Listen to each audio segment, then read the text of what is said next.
Hey Reddit, I never thought I'd be in a position to write this, but here I am. I'm a 35-year-old male and I've been feeling a lot of emotions lately. Anger, betrayal, and I need some unbiased opinions. I'm going to try to lay this all out, but it's a long story, so if you would, please bear with me. Now, my family has owned a business for generations. It's a small manufacturing company that was started by my grandfather over 60 years ago. Now, growing up, the business was always a big part of my life. Now, my dad, he's 65, he's obviously male, took over when my grandfather retired, and it became his passion. I'm the eldest of 3 children, with a younger brother, 33-year-old male, and a sister, 30-year-old female. While I was always involved in the business, neither of my siblings showed much interest at all. My brother, he was more into tech, and my sister was a social worker. They both had their own paths, and that was fine. Well, about 8 years ago, the business started to struggle.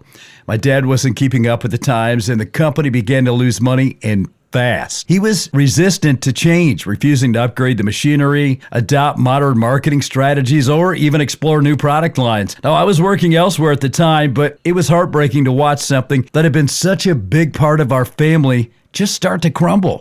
Now, my dad was too proud to ask for help, but it was clear he was in over his head. So I decided to step in. I left my well-paying job to join the family business full-time. I knew it was a huge risk, but I believed I could help turn things around. I sat down with my dad and I laid out a plan. We needed to modernize, cut down on unnecessary expenses, and target new markets. He was reluctant at first, but eventually he agreed. Now, over the next few years, I poured everything I had into the business. I worked long hours, often 7 days a week, to pull it out of the red. I secured loans, negotiated new contracts, and streamlined operations.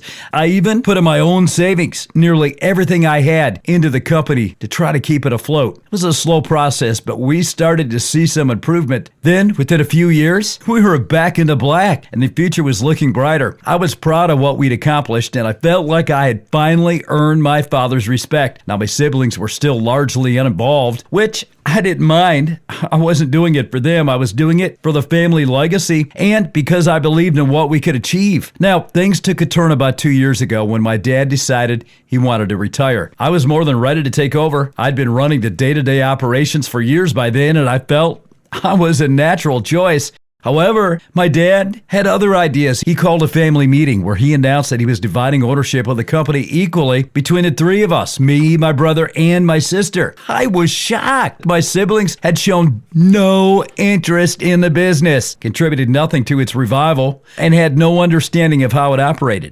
I tried to reason with my dad, explaining that I had been the one keeping the business alive and that a 3-way split would only complicate things, but he was firm, saying it was only fair that all his children get an equal share. Now, my brother and sister, who had never cared about the business before, suddenly seemed very interested now that there were ownerships at stake. What happened next was a complete nightmare. My siblings, emboldened by their new title, started making demands and pushing for changes they didn't understand. Now, my brother, with his tech background, wanted to pivot the company towards software, which made absolutely no sense given our resources and expertise. Now, my sister wanted to use the company as a platform for social initiatives, which, while noble, wasn't financially viable for a struggling manufacturing business.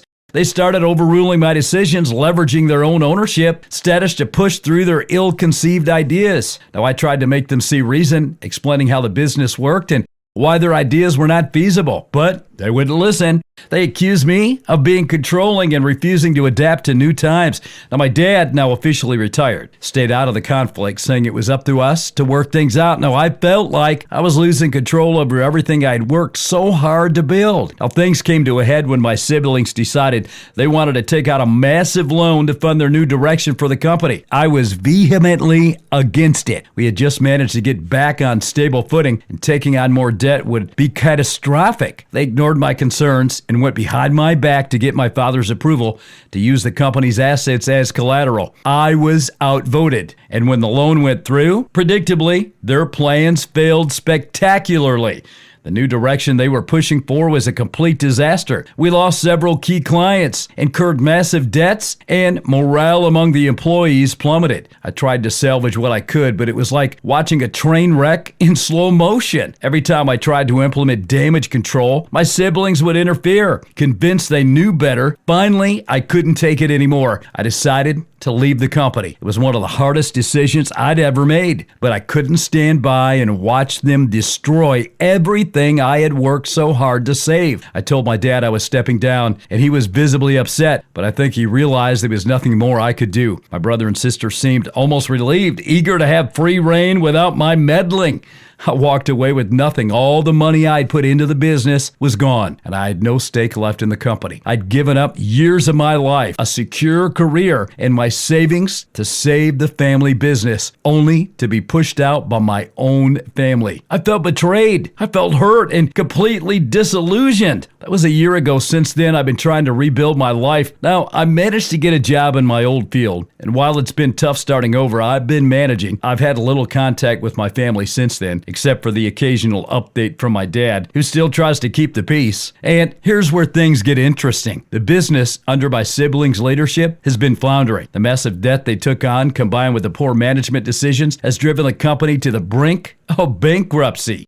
Several of our longtime employees, they've left, and they've been struggling to keep the lights on. My dad has called me a few times, subtly hinting that they might need my help to turn things around again. Now, my siblings, predictably, haven't reached out themselves, too proud to admit they messed up. Now, a few weeks ago, I heard from a former colleague that the company was officially going under. My brother and sister scrambling, trying to find investors to bail them out, but no one is willing to touch the sinking ship. And you know what? I feel a sense of satisfaction watching it all unfold. It's like karma is finally catching up with them. They took something I worked so hard to save and drove it in the ground. And now they're paying the price. I know it's petty, but I can't help feeling a sense of vindication. I gave everything to that business. They treated me like I was nothing. Now they're getting a taste of what it feels like to lose everything.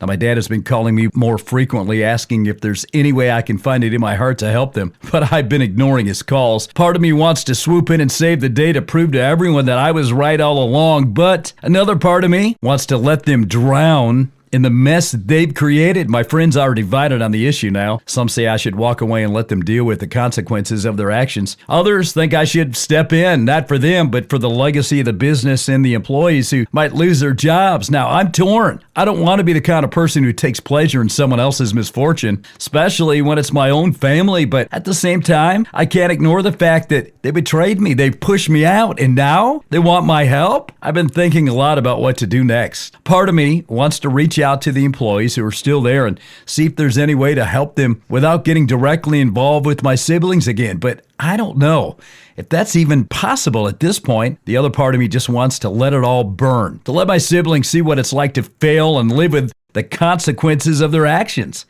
I feel like if I step in now, I'm just enabling their behavior. They made their bed and they should have to lie in it. But then there's the guilt in knowing that my family's legacy is at stake, that the business my grandfather built from the ground up could disappear because of this. And there's the guilt from knowing that people's livelihoods are on the line. My dad called me again last night, practically begging me to reconsider. He said he's worried about what will happen if the business goes under, that it will destroy our family, and that my siblings are just kids who made a mistake and they need me to fix it. I told him I needed to think, but I could hear the desperation in his voice. I've been going over the numbers in my head, trying to figure out if there's any way to save the business at this point. It would take a lot of work and a lot of capital. Capital I don't have anymore. I'd have to convince the banks to extend credit, find new investors, and implement a whole new strategy to turn things around. It's possible, but it's a long shot. So, Reddit, am I the a-hole for feeling this way? Am I wrong and to try to save the business one more time, or is it finally time for me to walk away for good and let the chips fall where they may? Guys, this next story up. The landlord put me through 3 years of hell. I'm Brian. Let's get into this story. Now, my landlord was a terrible human being. Honestly, calling him a human is even pushing it. Just a few things he had done to me over the past 3 years. Stole my dryer and other household products that are in a common area made me pay for a plumbing repair which was deemed normal wear and tear. Tried breaking into my house, retaliated against me because I went to my lawyer after he sent me a letter about a parking spot. He tried charging me an extra $150 a month, mind you. Now, I was never late for rent in 3 years except for when he made me pay for the plumbing repair. So the next month, I was a couple days late. The list goes on. Now, this apartment was nowhere near nice. I found out the plumbing was illegal. He left me with a porch for years that has severe safety issues. The ceiling paint was always falling down, gas heater was not up to code, and so on. I finally got my chance to leave after he wanted to raise my rent to $500 a month. He will do anything and everything to get more money out of his tenant. So I called the building inspector 4 days before I left. I told him everything. The porch, when he finally replaced it, didn't have a permit. It was definitely not up to code. I told him about the plumbing and the heater. I went on and on. The inspector came over the very next day. I saw him taking measurements. Each violation is a $500 a day fine until it's fixed. I honestly don't know what happened, but my God, did it feel good to finally get back at him. He's at the very least on the town's radar. A week before I moved out, he tried telling me I needed to be out at a specific time. I never responded, and where I live, that's not how it works. He tried to threaten me with the police if I wasn't gone. Well, I went to the police myself that morning to warn them. The landlord did come by, threatened me, and harassed me. I called the police and they informed him I was in the right. Long story short, he had broken into my apartment. I had left to go to storage. Now, while I was gone, he nailed my door shut. I told the police to get the supervisor because I was over being harassed by this guy. Go figure, he left before the supervisor could get there. I'm positive he knew he'd be arrested on site. Got the police report. They're charging him with a felony for breaking and entering. Fines plus a charge? Don't be a jerk to good people. Advice for other people. Calabria Funding says this. I had a landlord that threatened to evict us if our baby did not stop crying. Now, in addition to a small discrimination settlement, I also got his unpermitted renovation of half of the building red tagged by the building department. After we left, I ran into him and he was still an a-hole. I made sure to tell him I called the building department. Watching his head almost explode was quite nice. That crap bird I'm looking to buy, but my current landlords don't even live in the state. I take care of any issues unless it's big. Much better here, though. Another comment from Now I Know My Agency's ABCs. That person is evil.